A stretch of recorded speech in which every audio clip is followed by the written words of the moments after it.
Bom dia, pessoal que está entrando. Nosso convidado de honra já está presente, Brunão. Estou chamando a turma aqui. Chamem seus amigos que a live hoje vai ser supimpa, vai ser especial.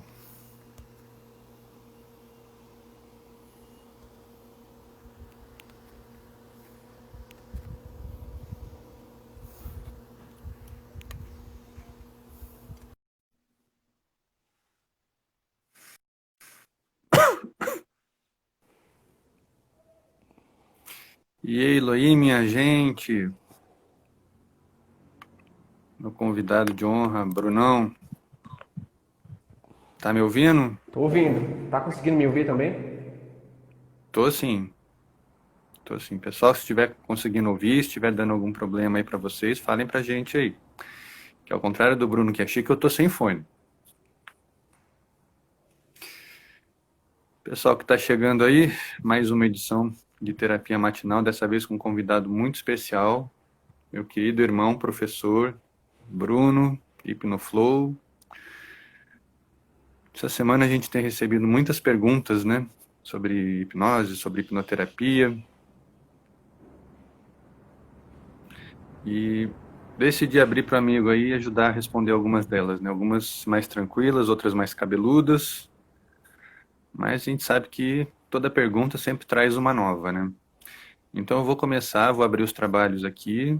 Primeiro de tudo, pessoal, chama a turma aí, tem pouca gente aqui, dá pra gente encher esse Instagram, hein? Vamos bombar essa live aqui. Segundamente, por que Hipnoflow? Eu já te perguntei isso, mas eu não me lembro se você me respondeu. Tá ok. Gente, primeiramente, tá? É um imenso prazer estar aqui junto com vocês, compartilhando conhecimento a respeito dessa ferramenta maravilhosa chamada hipnose. Felipe é um grande amigo, mais do que isso, né? Eu posso dizer um grande irmão. Tem até aqueles trechos bíblicos que diz que existem amigos mais chegados do que irmãos, e Felipe é um deles. Obrigado, Felipe, pela confiança mais uma vez e estar aqui na sua plataforma, nas suas redes sociais, podendo difundir um pouco da hipnose. Então, Hipnoflow. Na verdade, esse termo surgiu quando eu estava fazendo mestrado. E eu fiz o meu mestrado em Psicologia do Aprendizado e Neurociências. Então, eu tinha pouco referencial teórico brasileiro. Aí eu fui buscar uma referência de um Mas você já trabalhava psicólogo. com hipnose ou foi antes? Eu já estava começando a trabalhar com a hipnose. Já estava começando, mas assim, eu estava naquela fase de iniciante, de assistir vídeos na internet, aquela coisa toda. Não tinha nenhum curso, não tinha a prática. Eu era um hipnólogo. Eu era aquele cara que estudava hipnose, mas não praticava. Aí eu fui para o mestrado no tempo. E eu tive contato com um autor chamado Mihaly Csikszentmihalyi. É difícil o nome, né? Depois você vai ter que escrever esse palavrão pra gente, hein? Pois é. Mihaly Csikszentmihalyi, ele é um psicólogo húngaro que ele propaga a teoria de flow. E o que seria flow? Depois eu descobri que flow é o que a gente chama de hipnose. É foco, concentração, engajamento. Flow, Felipe, é aquele momento do teu dia que você está tão engajado em uma atividade que você esquece as outras coisas à sua volta. Parece que nada mais faz sentido. Então você que está assistindo essa live, eu sei que tem alguma coisa que você faz durante o dia que ela é tão boa, tão prazerosa que você esquece as coisas à sua volta. Isso é o estado de flow. E o interessante, Felipe, que ele começou a estudar antes tinha guerras. Por quê? Mesmo com pessoas, famílias destruídas, grande quantidade de morte, ele percebia que aquela população ainda era feliz. E ele se perguntou como é que a população pode estar feliz no meio do caos, família morrendo, tudo dando errado. Então eles perceberam que aquelas pessoas que estavam passando por aqueles momentos difíceis, em alguns momentos do dia, eles estavam fazendo algum tipo de atividade que eles estavam tão engajados que ocupava a capacidade cerebral apenas com aquela atividade e eles esqueciam dos problemas e das coisas à sua volta. Então a ideia de flow é isso, é uma ideia de êxtase, é uma ideia de foco, atenção, engajamento total. E o mais interessante nas pesquisas dele, Felipe, ele chegou a comprovar que Quando a gente está fazendo uma atividade que é prazerosa, a gente ocupa tanta capacidade cerebral que não há mais espaço de você ocupar com outra tarefa. É por isso que você esquece da hora, é por isso que você esquece de comer. Você vê, por exemplo, uma criança jogando videogame, deixa ela passa o dia todo, porque ali é um flow. Então, essa ideia de foco, engajamento, enfim, eu usei muito essa teoria de flow no ensino de biologia, que quando eu criei o canal da hipnose, eu digo flow. Flow ficou marcado. E flow é o que a gente chama de foco, atenção, concentração, engajamento. Então, hipno vem da hipnose mesmo. Então, essa é a história do nome hipnoflow. Flow é uma teoria proposta por esse psicólogo húngaro. Você lembra mais ou menos a época dele? Década de 50, década de 40? Cara, eu acho que é por aí, 60, 50, 60. É interessante porque nesse mesmo período a psicologia passou por uma grande reformulação. Então faz sentido essa teoria, porque a psicologia, ela sempre teve três premissas. Eu até falei um pouco disso na minha live de psicologia positiva. Era trabalhar o potencial humano, melhorar a qualidade de vida e tratar dos transtornos mentais. Só que no pós-guerra, o que se evidenciou? A doença mental das populações, os problemas sociais, as diferenças, né, estruturais entre os países. Então, a psicologia, por necessidade, ela começou a se adaptar e se especializar no tratamento dos transtornos, e os outros dois foram deixados de lado. Então, assim, é como se a psicologia tivesse sendo um terço do que ela poderia, e os outros dois tivessem sido deixados. Não é o foco agora, falar em foco, né? Não é o foco agora, então vamos tratar no problema, depois a gente levanta esse pessoal. Só na década de 90, a gente está falando aí de 50 anos de intervalo entre um e outro, né? Que a psicologia resolveu resgatar esses dois lados.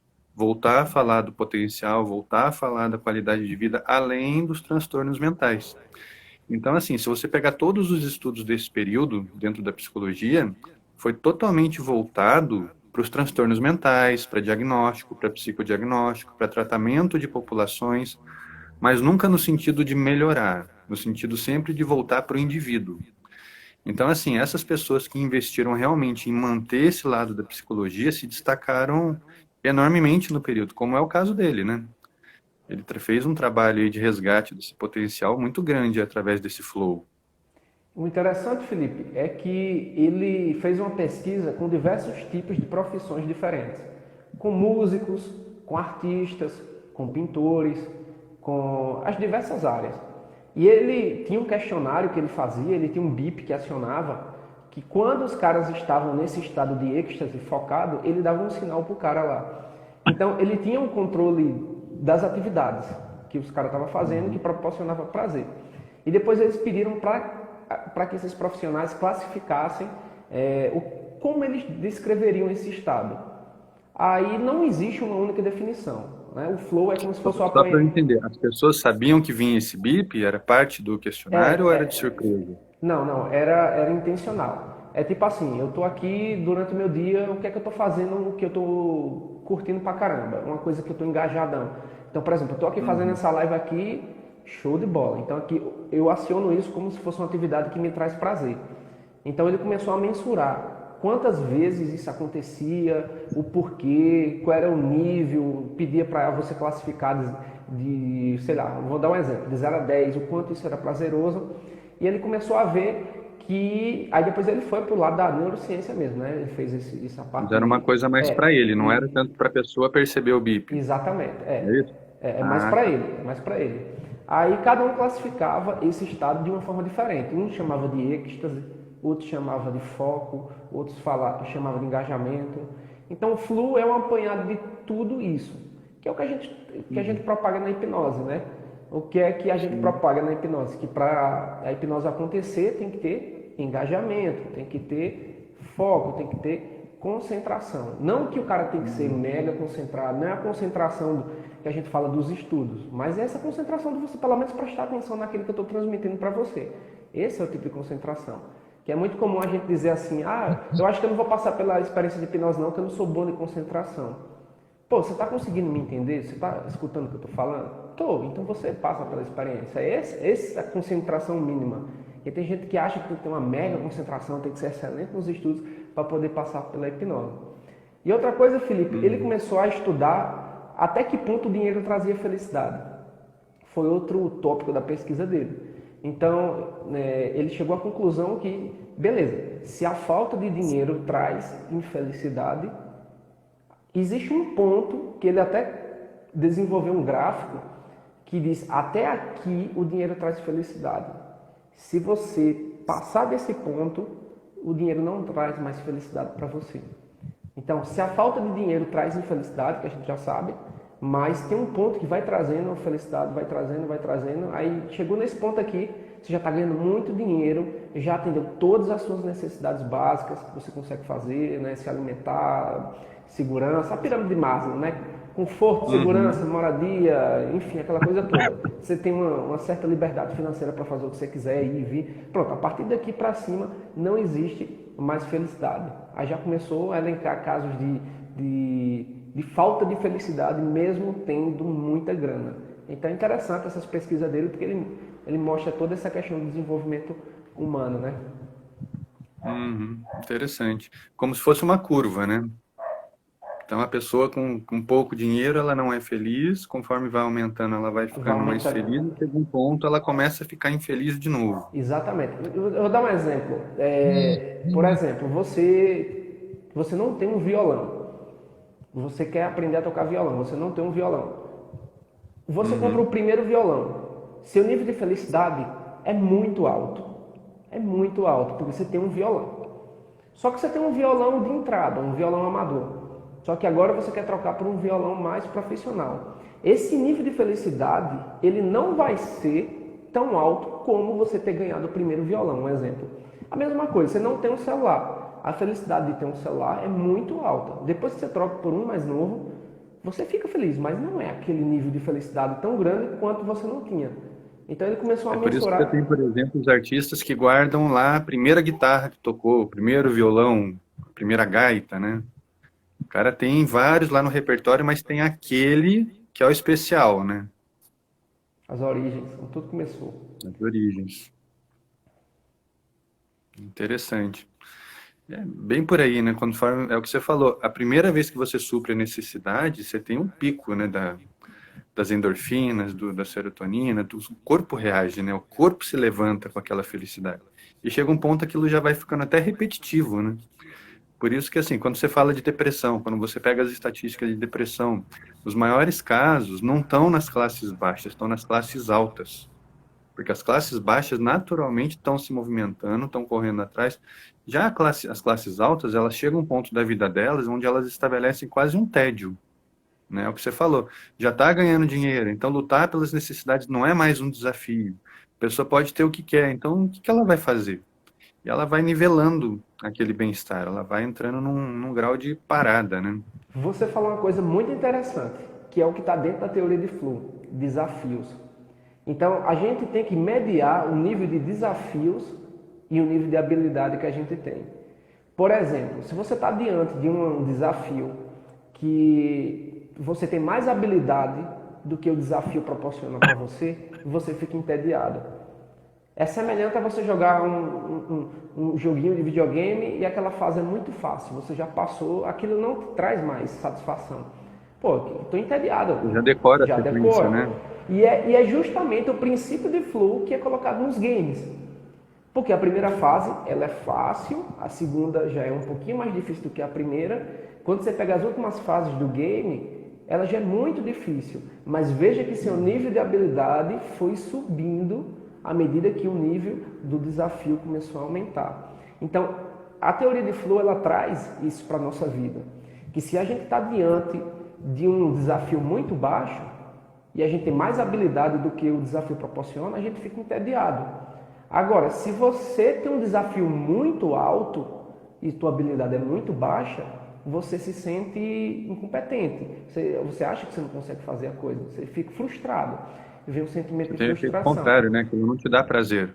O flow, Felipe, é exatamente um momento em que o nível de habilidade se encontra com o nível de desafio. É aquela atividade quando você diz assim, peraí, isso aqui é desafiador, mas eu sei que eu consigo fazer. Quando você Legal. consegue fazer aquela sensação que você sente, aquele prazer, aquela liberação hormonal, é esse sentimento que os artistas, que os músicos, que todo mundo que participou da pesquisa descreveu como flow. E é por isso que eu uso essa propagação como flow, porque eu achei que fez muito sentido, não só para a minha vida, mas como a questão da hipnose. Uhum. Interessante, E né? puxando um pouco para o lado do aprendizado, tem um pouco a ver também quando um professor vai elaborar, por exemplo, uma atividade, uma prova, né? Ele Exatamente. tem que ser coerente com aquilo que ele está passando para o aluno, com o grau de formação, de conhecimento daquele aluno. Que se ele resolver também, vou dar uma prova cabeluda, a sala inteira vai mal, ele vai se sentir bem porque ele deu uma prova difícil, mas a sala vai se sentir derrotada, né? Exatamente. Quando você faz, você verifica o nível de aprendizado dos alunos e coloca uma prova sabendo que não está fácil, tá? Você não vai dar de mão beijada, porque o aluno vai se sentir entediado e de repente ele faz aquela prova e nem sente aquele prazer de ter tirado a nota boa. Pô, aquele ali estava de graça para mim. Ali também não valeu Uhum. não. Mas quando você coloca uma medial, de acordo com as habilidades dele, vai dizer, pô, ali estava, mas ali eu dei o gás e ele sente aquele prazer. Então o flu ele vem quando você media o nível de habilidades e desafio. Não adianta dar uma tarefa fácil demais, a pessoa ela, inconscientemente sabe que aquilo ali não foi merecido. Então, tá, beleza, Uhum. aquilo ali veio de graça, mas eu não sinto aquele prazer. Então é isso. O A pessoa não se flu, engajou, né? Não se sentiu desafiada, como você falou. para quem não conhecia, tá, a teoria de flow, vocês podem procurar na internet, bota assim, teoria de flow. Vai aparecer muita pesquisa de diversas áreas trabalhando com o flow, porque a gente não foge do flow. O flow está na nossa vida e é justamente um momento que você vai sentir alguma coisa prazerosa durante o dia. Esse momento, essa coisa que você está sentindo se chama Hum. flow.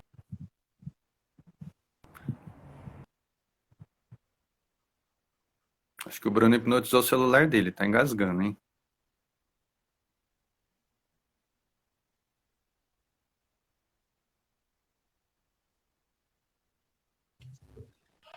Voltou? Ah, tô aqui. Bruno, você está Tinha dado entre uma nós? travada. Voltou. Aqui. Tá saindo aí, Felipe? Tá sim, tá travando um pouquinho, mas tô te recebendo. Um pouco de interferência aqui nos canais. Agora voltou. Então vamos lá, gente, vamos abrir um pouquinho algumas perguntas. A gente recebeu algumas coisas no privado que a gente quer trazer para vocês aqui, perguntas que se repetem muito, né? Algumas por curiosidade, outras pelo diferencial daquilo que a gente vê.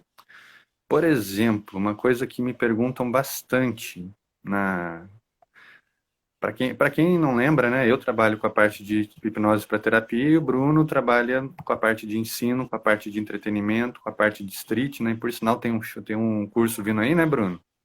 Nesse Tem. sentido, mas depois a gente fala desse curso. Vamos segurar um pouquinho aqui, deixar o povo curioso, levantar essa audiência aqui. Hipnose e hipnoterapia com crianças. É uma coisa que muita gente pergunta. Se é possível, se não é possível, se é a mesma coisa. Eu já escutei, inclusive, de terapeutas que falam que não é possível. Porém, eu já fiz hipnose com crianças nos resultados muito bons. Óbvio, a gente tem que mudar muitas coisas, muda a rotina, muda o repertório, muda a forma de você trabalhar com a criança. Não é aquela coisa dialética, né, de você chegar com a proposta, a pessoa vai te devolver, você vai estabelecer o rapport, pré-talk, indução, você não vai fazer aquela coisa linear, porque a criança não é linear. O pensamento da criança vai e vem numa velocidade assombrosa. Então você não pode entrar numa rotina de querer levar a criança para o momento onde ela já está. Eu, pelo menos na visão clínica, o que eu percebo é que ele exige muito mais sensibilidade do terapeuta de perceber onde está essa criança. Aquela coisa que a gente falou da linguagem verbal, auditiva e sinestésica, com a criança fica muito evidente, né? E ela se entrega. A criança é um serzinho que na hipnose ela se entrega, mas ela também perde o interesse muito rápido. Se você não souber manter, se você segurar a onda, se você tentar ir muito devagar, a criança vai dispersar. Pelo menos na clínica é o que eu percebo. Como é que você sente isso na parte de entretenimento, na parte de palco? Já hipnotizou criança? Excelente pergunta, Felipe. Então vamos começar da parte ética. Já começa pela parte ética. Primeiramente, no street, a gente não hipnotiza crianças sem o consentimento dos pais. Então, às vezes, a gente está numa rotina de rua, está hipnotizando lá a galera, e de repente chega algumas crianças, até alguns jovenzinhos mais adolescentes e tal, e pede para passar pela experiência. Aí eu digo, beleza, tudo bem, mas você está com alguém aí com você? Você está com um responsável maior? Se sim, aí eu faço a rotina, tá? Depois da autorização. E a criança, você tem que entrar no mundo dela. Não adianta, eu já vi várias pessoas tentando hipnotizar crianças e falhou feio. Por quê? Porque criança é criança. Não adianta você usar uma linguagem para adulto conversando com a criança. Você tem que entrar no planeta dela. Vem aqui, vamos fazer uma brincadeira aqui contigo que envolve nossa imaginação. Coloca as mãozinhas aqui. Então você vai falando como se você estivesse falando com seu filho, cara. Não adianta você tentar hipnotizar uma criança usando uma linguagem de adulto, no street, certo? Então, no street você tem que entrar no universo dela, até porque a criança ela tem um fator crítico totalmente rebaixado. Na verdade, ela ainda está no processo de construção de um fator crítico. Quanto mais velha a gente fica... Entre aspas, é mais fácil, né? Porque no adulto você perde muito tempo passando pelo fator crítico. A criança, ela já tem ele baixo. Se ela vê Exatamente. uma brincadeira, ela vai de cabeça, né? Ela mergulha. Quando eu faço hipnose para criança, eu não faço pre-talk. Não gasto, como você falou. A criança ela perde o interesse rápido demais. Então, se você não vai chegar para uma criança e dizer assim, ó, vou explicar o que é hipnose, não vai rolar. Você chega assim, ó, você quer participar da experiência contigo? Quer participar? Então, vamos fazer um exercício que envolve a imaginação da gente. É boa de concentração? Sim? É? Você consegue imaginar isso? Fecha os olhinhos, fecha os olhinhos. Consegue imaginar uma maçã? Consigo. Isso, vai imaginar essa maçã. E você vai brincando. Eu digo, abre os olhinhos. Isso. Olha só o que aconteceu. Então, você vai usando essa linguagem para a criança. E, inclusive, você utiliza coisas que a criança gosta de ouvir.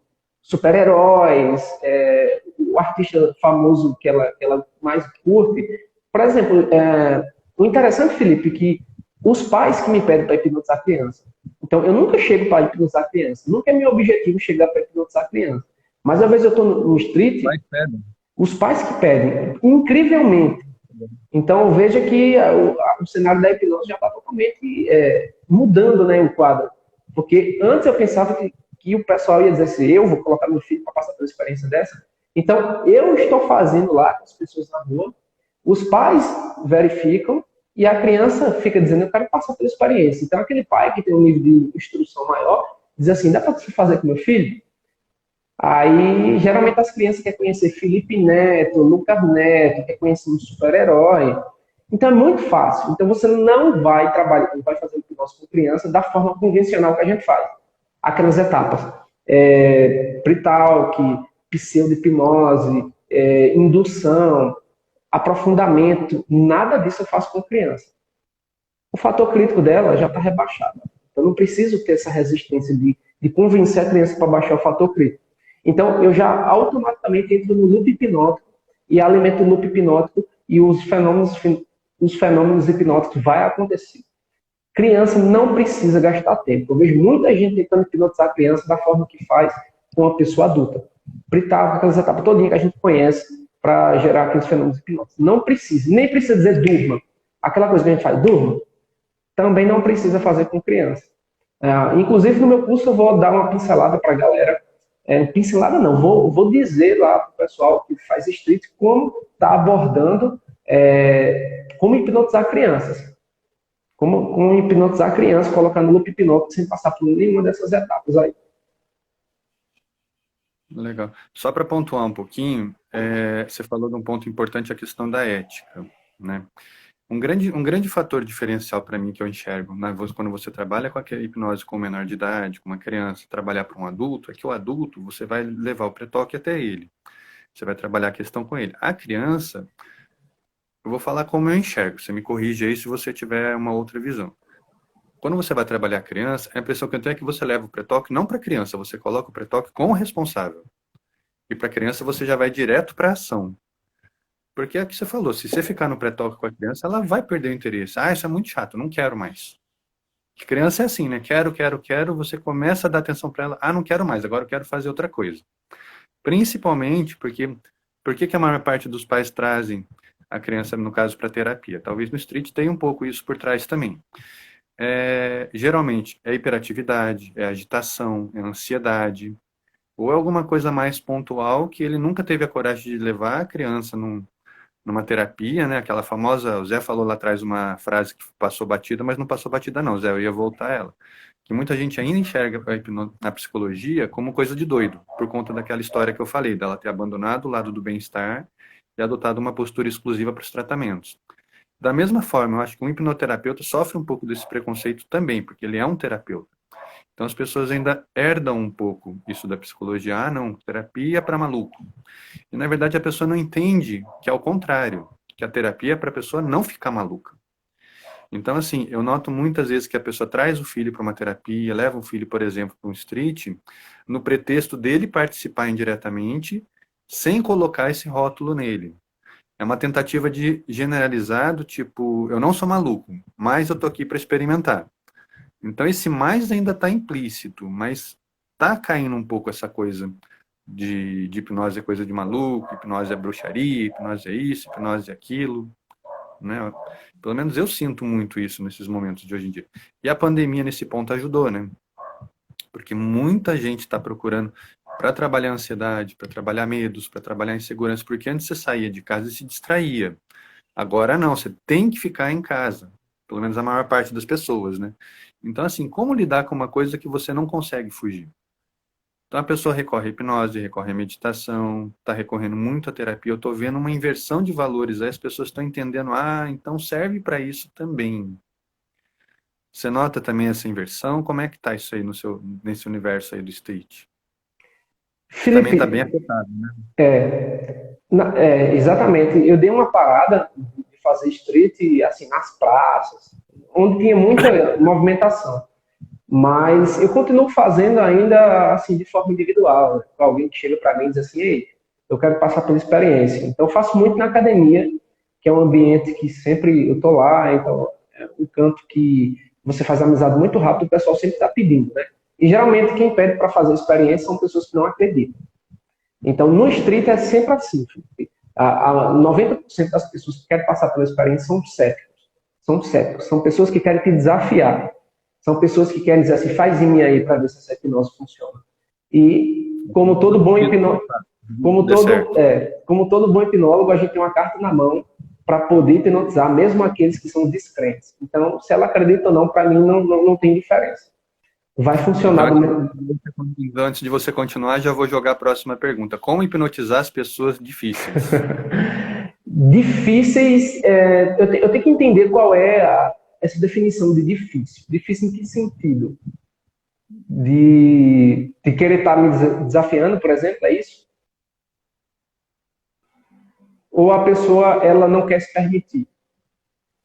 Acho que é um pouco dos dois, né? A Dos pessoa dois. tem a resistência, né? A pessoa não entende o que está acontecendo, acha que é brincadeira, acha que é combinado.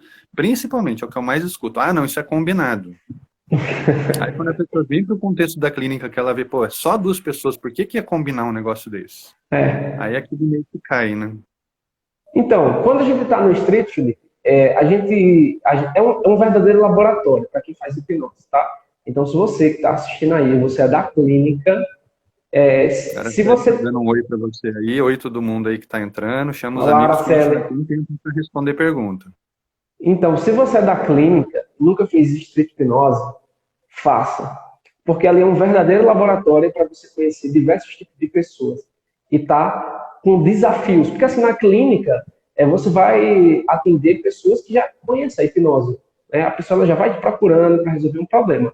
Na rua, não. Na rua, a gente vai com a cara e a coragem para hipnotizar pessoas que você nem conhece, que ela nunca ouviu falar de você e que a maioria delas não acredita naquilo que você faz. Então, a habilidade que você ganha de persuasão, a habilidade de rapport, aquela capacidade de você entrar no universo da outra pessoa e puxar ela para o teu mundo, você fica muito bom na tua linguagem.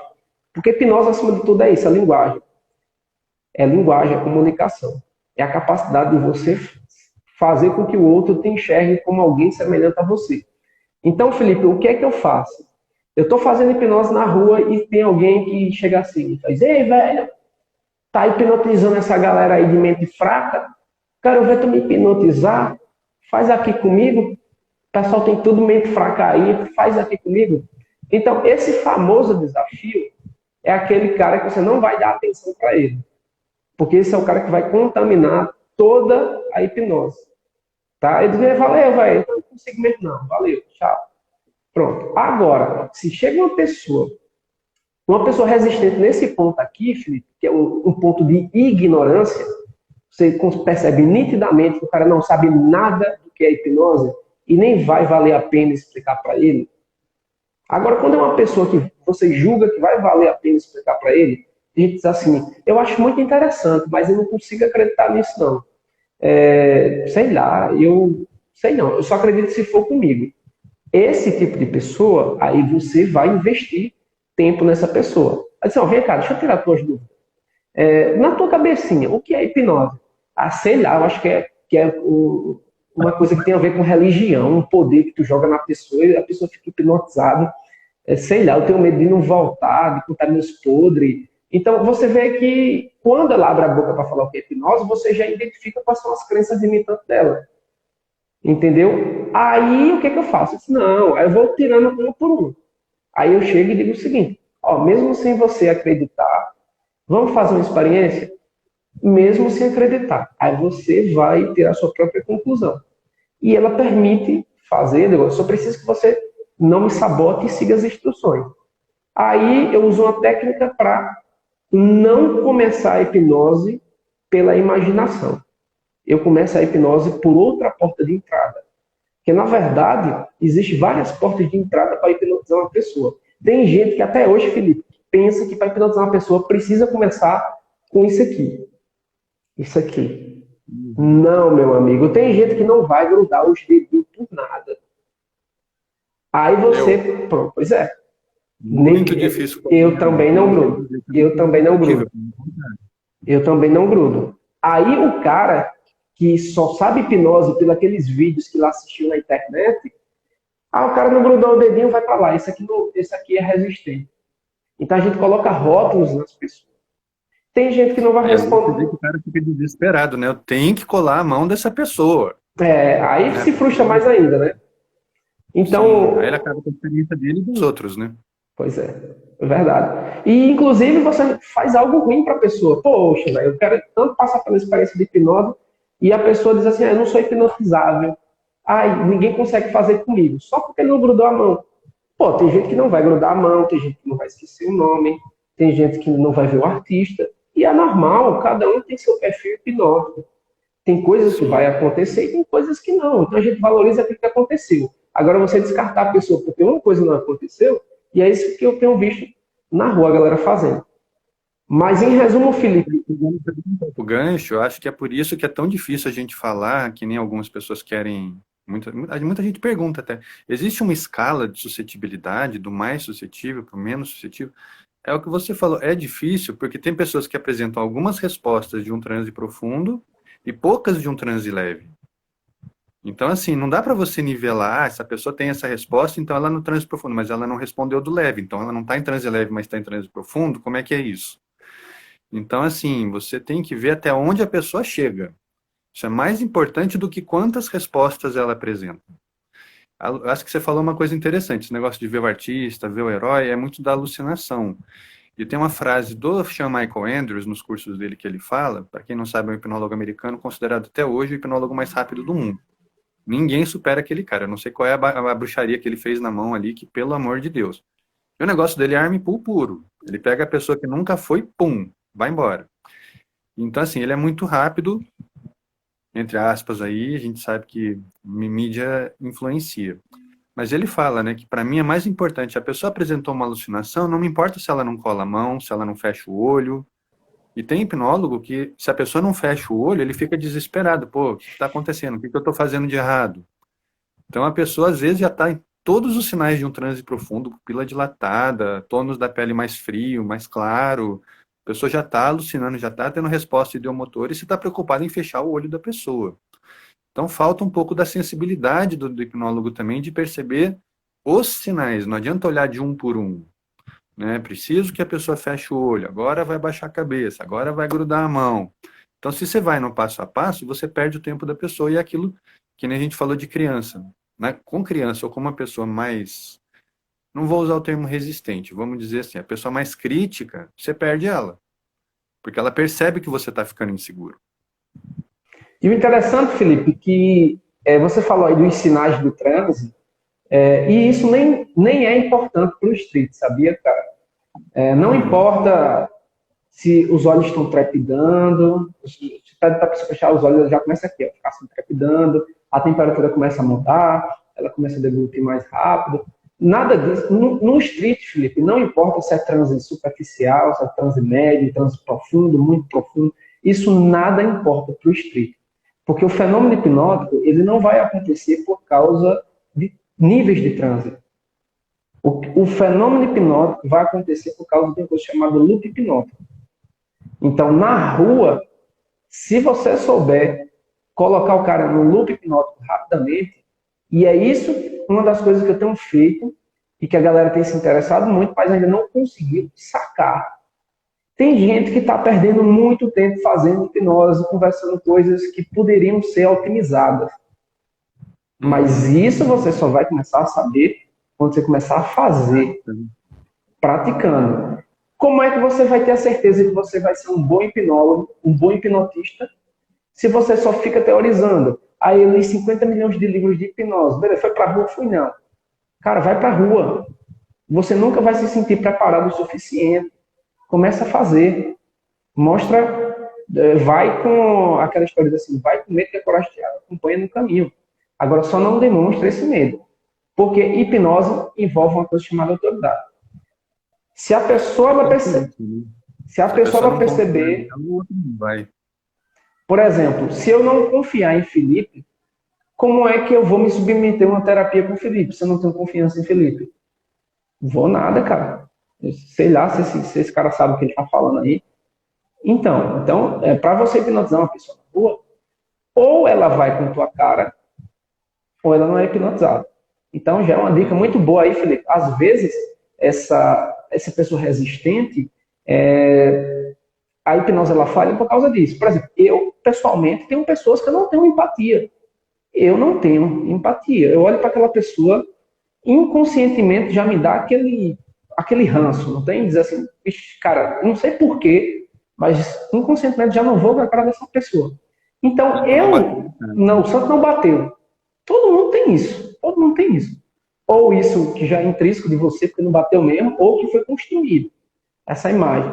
Então, às vezes eu estou fazendo hipnose numa roda de amigos, e tem amigo que diz assim, hipnotiza fulano. Aí eu já disse, mano, logo fulano. Então, a hipnose ela não vai rolar. Porque você primeiro precisa ir para depois conduzir. Na verdade, quando eu hipnotizo uma pessoa, eu me coloco no estado hipnótico também. Eu acho que o Felipe também faz isso na terapia. Você tem que ir junto. Você tem que ir primeiro para depois, né, conduzir. É assim que funciona na clínica também, né, Felipe? Exatamente. Eu falo que é dar as mãos. Ou a gente vai junto ou a gente não vai a lugar nenhum. Exatamente. Vou pegar o gancho que você falou. Você falou da importância do loop hipnótico. Tem uma pergunta aqui da Toque de Cor, que ela perguntou: auto-hipnose pode ser usado para eliminar maus hábitos? Eu acho que isso tem tudo a ver com looping, né? Manda bala aí, depois eu vou na sequência aí. Então, a definição de hábito nada mais é do que repetições de coisas que você faz conscientemente ou inconscientemente. Então, hábito é uma coisa que se repete. E tudo que se repete tem a ver com loop. É um processo de retroalimentação. Então, tudo que você faz, se você para pensar, todo seu dia ele é um pequeno ritual. Eu aposto que você toma banho lavando as mesmas partes, na mesma sequência, todos os dias. Se você não parou para prestar atenção, quando você for tomar banho, você vai ver que você vai começar lavando do mesmo jeito, entrando debaixo do chuveiro do mesmo jeito. Isso é um hábito. Se você escova todos os dentes antes de dormir, então isso é um hábito. Então os hábitos eles são construídos e são desconstruídos. Então se você tem algum vício, algum momento aquele começou como um hábito que foi se fortificando cada vez mais até gerar no vício. Então, como é que a gente obtém um novo hábito? Fazendo a coisa certa e repetindo ela várias vezes. Essa é a maneira. Então, Né? O hábito vem da repetição. Você vai repetindo, exatamente, repetindo, até que você não precisa mais pensar para fazer. Quando você vê que exatamente. você está fazendo, né? Então, por exemplo, se você. Seja comida tranqueira, seja qualquer tipo de mau hábito que a gente tem. Roer unha, puxar cabelo, né? Brincar de enfiar as coisas na boca. Tem gente que fica roendo a ponta da caneta, né? Então, assim, você não percebe. Quando você percebe, ou você já está fazendo, ou você já fez. É aquela famosa pessoa que está de dieta, começando uma dieta. Ah, vou parar aqui que eu estou com fome no meio da rua, vou tomar um cafezinho. Quando ela percebe, ela já tomou o cafezinho, comeu um pão de queijo, comeu um salgado, e ela pensa, mas eu não estava com fome, eu só queria um café. O É um interessante, hábito, né? interessante, Felipe, que isso que você falou, ela tem a ver justamente com esse loop. Porque as pessoas, eu acho que você escuta muito isso na clínica. Tem gente que quer ajudar a pessoa, mas de forma errada, acaba puxando o tapete. Ah, você para parar de fumar, você tem que querer. Ah, para você emagrecer, você tem que querer. Meu amigo, querer não serve para muita coisa. Preste atenção no que eu estou falando. Querer não serve para muita coisa. Esse querer que você tem, ela é guiada por uma energia de alta intensidade, mas de curtíssima duração. Então, geralmente, quando o cara ele está de ressaca, ele está sentindo mal, ele está vomitando, ele está passando mal, aí vem aquela energia alta de querer mudar. Aff, eu não vou mais beber. Então, ela quer, é uma bateria que descarrega muito. Só que quando passa alguns dias, aquela bateria já descarregou. Então, você tem que trocar o querer, a força de vontade, pela força de compromisso. Você tem que ter força de compromisso, não força de vontade. E é por isso que Eu falo que explica mudar que um muita gente hábito é trabalhar um. Eu começa falo as que coisas trabalhar e o nunca hábito é trabalhar um. Termina aí, desculpa, tô te cortando. Então as pessoas começam as coisas e elas nunca terminam. Então tudo que você vê, isso fica guardado e isso vai ser padronizado e lá no subconsciente, lá o inconsciente, ela vai gerar um ciclo ocioso. Então a gente não muda porque a gente quer. A gente muda porque a gente determina uma força de compromisso e mesmo sem querer, a gente começa a fazer até que aquela coisa que a gente começou a fazer comece a virar um novo hábito. Então, quer Uhum. ganhar novo hábito, comece a fazer aquilo mesmo sem querer.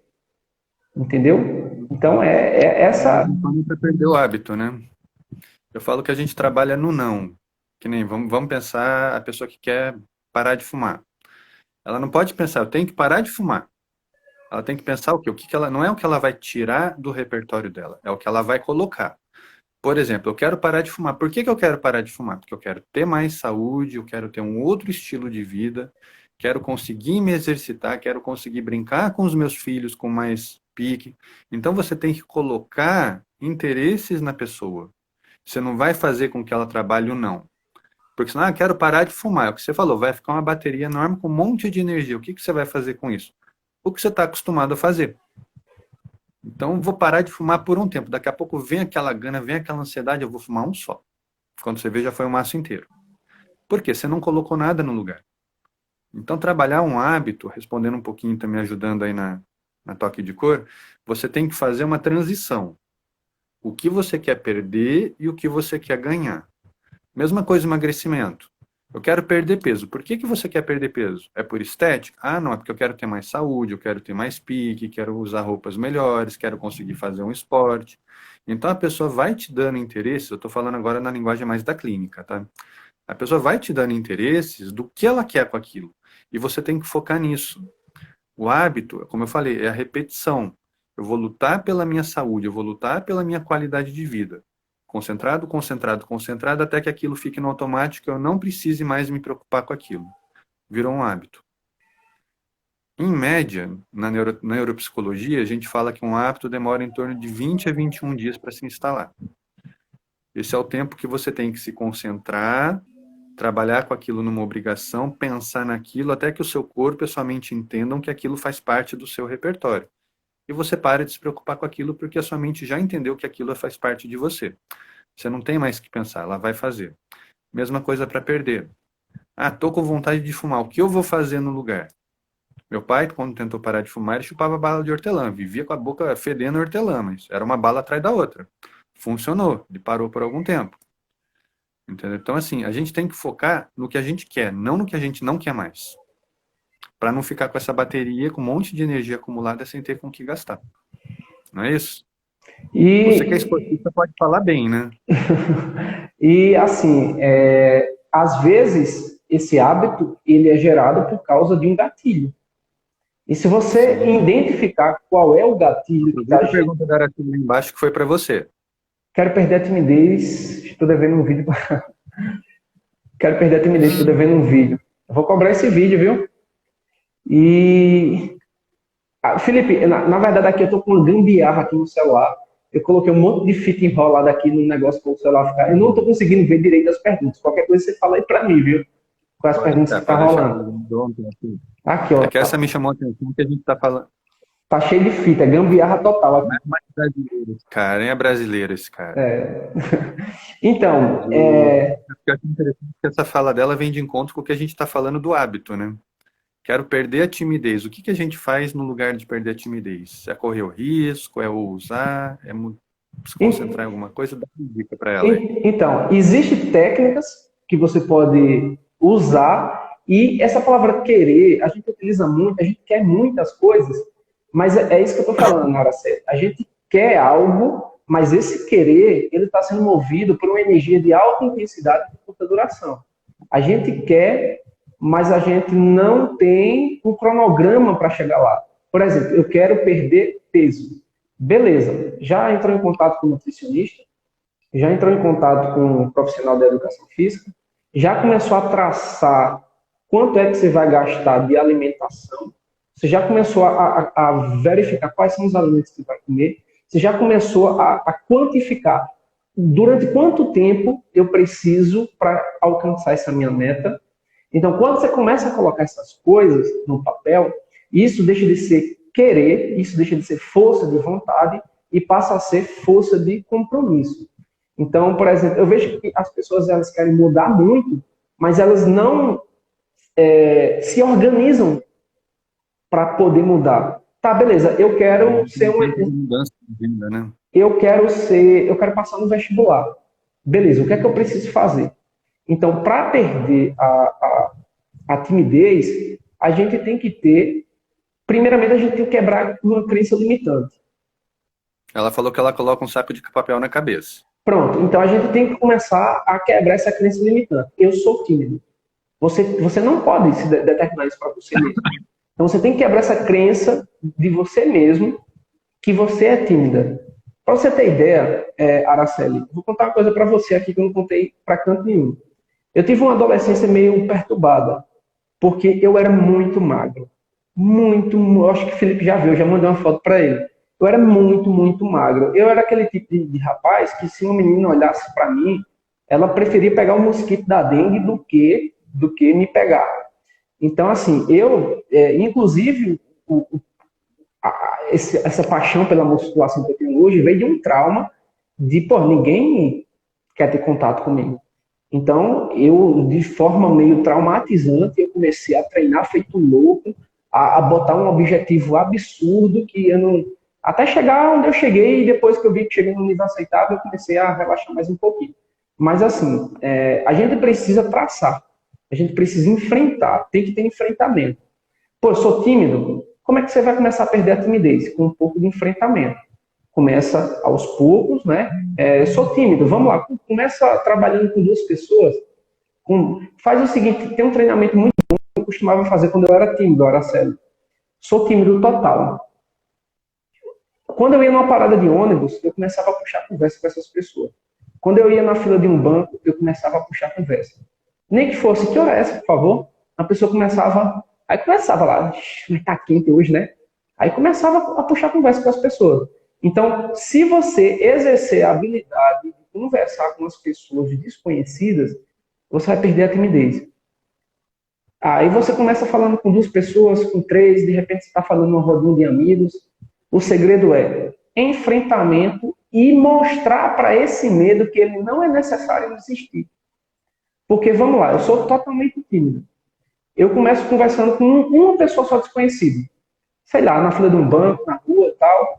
Uma pessoa que você julgar que essa pessoa é legal para você conversar, certo? Porque, cuidado para não pegar um desconhecido que não vale a pena, né? Uma pessoa que você nem conhece e pode ser uma pessoa que pode fazer mal. Mas uma pessoa que está num ambiente assim meio familiar que você não conhece muito, puxa a conversa. De repente, se tiver duas pessoas, começa a puxar duas. Então você já saiu de uma e foi para duas. De repente, está na rodinha de amigos que está cinco Vou pessoas. fazer um parênteses para você aqui. Tem três perguntas aqui que estão se somando e tem tudo a ver com o que você está falando. O Zé perguntou aqui, querer ou ter foco ou junto e misturado? E ele falou, timidez. Trata a timidez ou o medo? É o que você falou, né? Escolher onde vai botar o foco. E a Toque de Cor perguntou também, como instalar um novo gatilho? Para você enfrentar a timidez, para você enfrentar o medo, você pode usar o gatilho também, não pode? Uhum. Então, no momento que você começar a ter uma experiência legal enfrentando esse medo, um gatilho novo já está sendo instalado.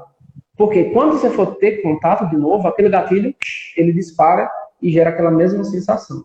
Ó, vou dar um exemplo para você entender, José. Imagina que você foi numa festa de formatura de um amigo seu. E aquele momento foi um dos momentos mais felizes da vida dele. Daqui a 10 anos, quando você encontrar com aquela pessoa e ele olhar para você, ele ancora aquela sensação do dia feliz só porque você estava lá, porque você estava presente. A mesma coisa ocorre quando uma pessoa falece e um amigo teu vai lá. Depois de muito, muito tempo, quando ele olha para aquela pessoa, ele ancora também aquela sensação ruim. Porque ele lembra logo, mas rapaz, aquele cara lá estava lá no dia que meu pai faleceu, aquela coisa toda.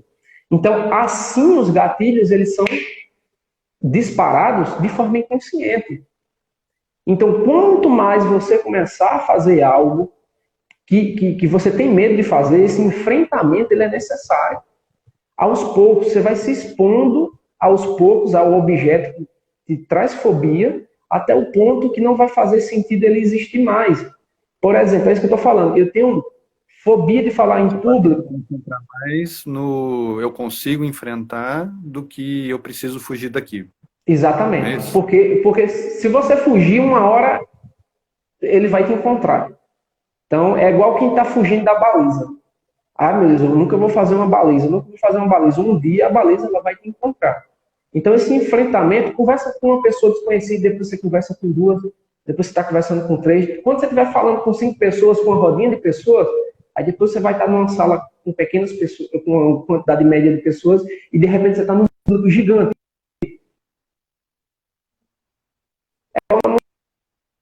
E quando começa a ficar bom, o homem trava.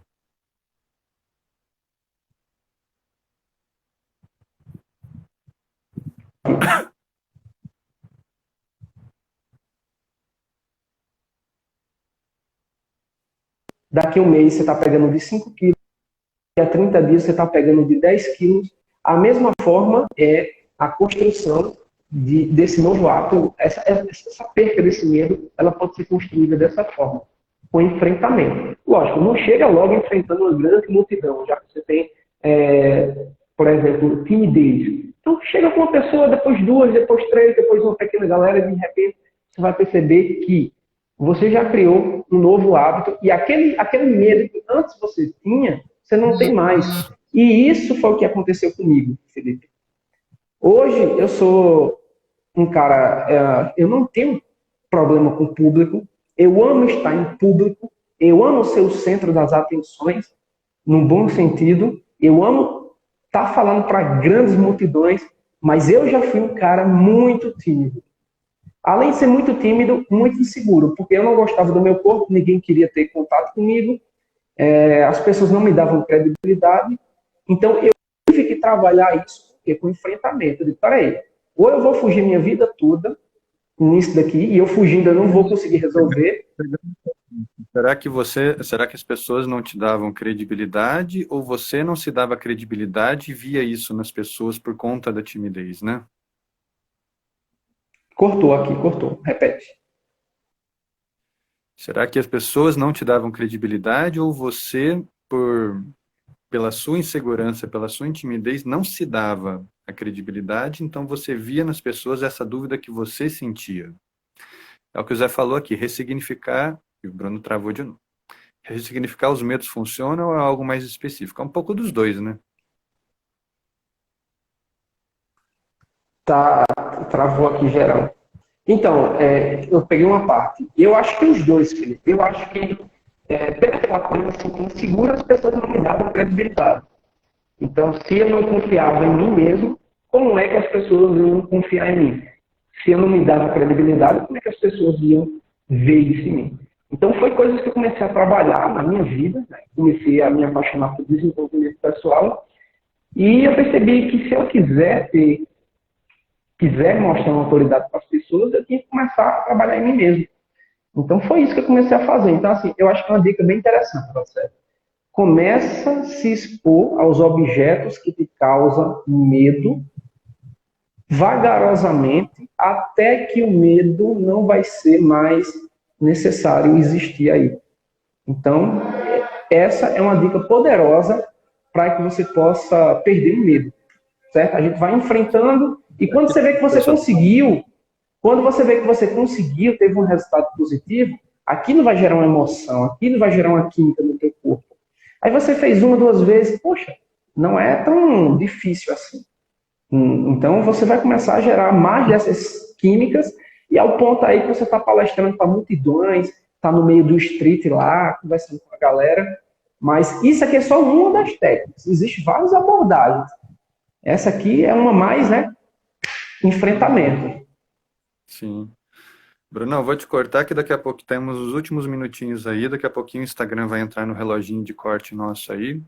Mas a gente tem que marcar outra live, cara. Vamos ver se a gente marca uma só para falar de timidez, que o povo gostou aí das perguntas, o povo tá mandando ver nas questões aí. Vamos marcar um outro dia aí pra gente continuar essa conversa aí. Tá ok, tá ok. Se deixasse aqui, eu passava o dia todo aqui, Chico. Aqui é um Ah, é estado só de no dia, flow. mas o Instagram não deixa, né? Fala um pouquinho do seu curso, tem um minutinho aí para falar, chamar a turma aí para te conhecer melhor. Fala aí das suas redes sociais. Então, gente, para quem tem interesse em fazer hipnose de entretenimento, divertir os amigos, a família e conhecer a hipnose, né? Que você vai aprender hipnose do zero. Então, vai rolar um curso dia 19 a 21 de dezembro, ainda mês que vem, só que as vagas já estão quase completas. Se você tiver interesse, ainda tem algumas vagas e é só acessar o link da bio no meu perfil. Entra no meu perfil, tá lá a descrição. Qual Aí dos tem, dois? Você tem dois. Até eu fico doido te procurando de vez em tá quando. nos dois, o link tá nos dois. Você pode acessar em qualquer um, tá nos dois. Aí você vai entrar no grupo do WhatsApp. Aí quando você entrar nesse grupo do WhatsApp, eu te mando todos os detalhes do curso, tá? Tudo que vai rolar no curso. Então, depois que o pessoal efetivar a inscrição do curso, eles vão ser direcionados para um grupo VIP. Além do curso, eu vou te acompanhar numa mentoria pessoal durante 2 meses, certo? E vai ter muito benefício que eu vou trazer para a galera que vai fazer esse curso.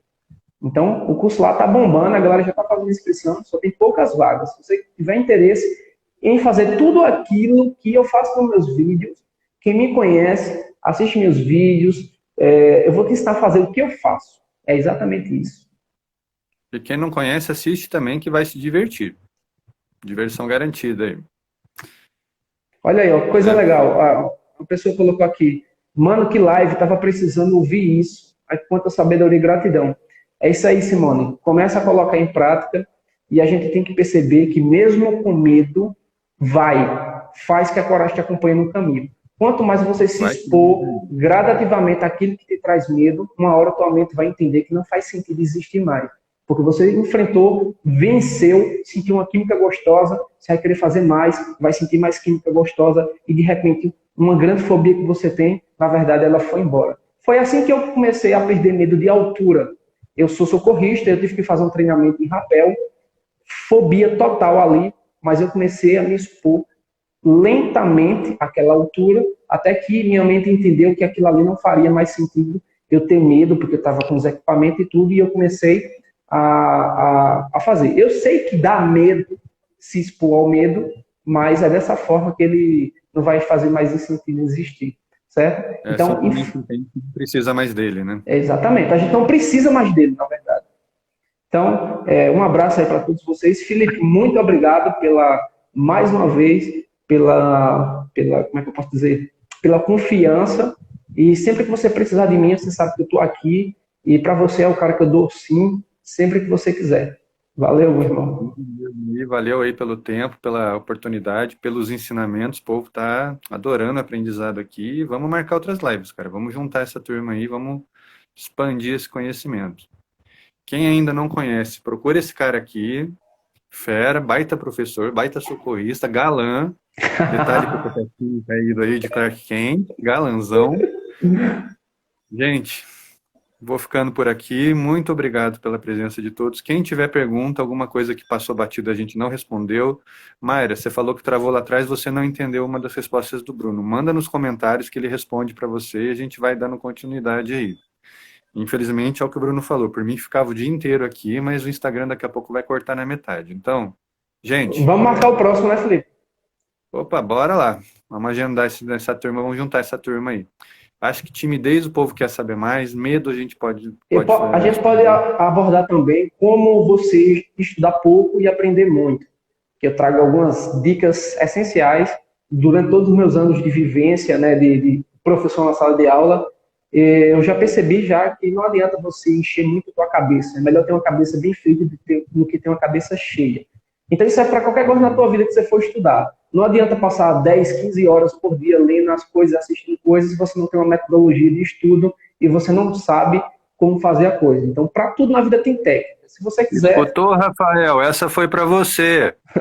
se você quiser, então a gente volta aqui, né, Felipe, e discute sobre isso, porque tudo na vida tem uma técnica. Então, quem sabe a técnica tem um excelente desenvolvimento. Quem não tem, fica no ciclo, na corrida dos ratos. Correndo, correndo, correndo, igual um hamster não sai do lugar. Então, Uhum. é isso. Vamos explorar novos temas aí. Quem tiver sugestão, manda aí para o Bruno, manda para mim. Quem tiver perguntas, vai mandando, a gente vai respondendo na medida do possível. E vamos continuar, cara. Vamos marcar a próxima logo que tô doido para voltar a te encher o saco aí. Toque, espero ter respondido sua pergunta. Se não respondi, se faltou alguma coisa, manda pra gente aí que a gente continua as respostas aí no off. Gente, vou ficar por aqui. O Instagram até agora colaborou, mas não sei quanto tempo vai durar. Então, muito obrigado a todos, muito obrigado a Bruno pela presença. E desde já fica pré-marcado. A gente vai ver um dia aí para oficializar, mas já fica pré-marcada a próxima aí. Quem tiver temas, manda pra gente. Quem tiver perguntas, manda pra gente. A gente vai respondendo aí. Últimas palavras, Bruno. O poder está na mente de vocês. Ó. 3, 2, 1, durma. Até a próxima, gente.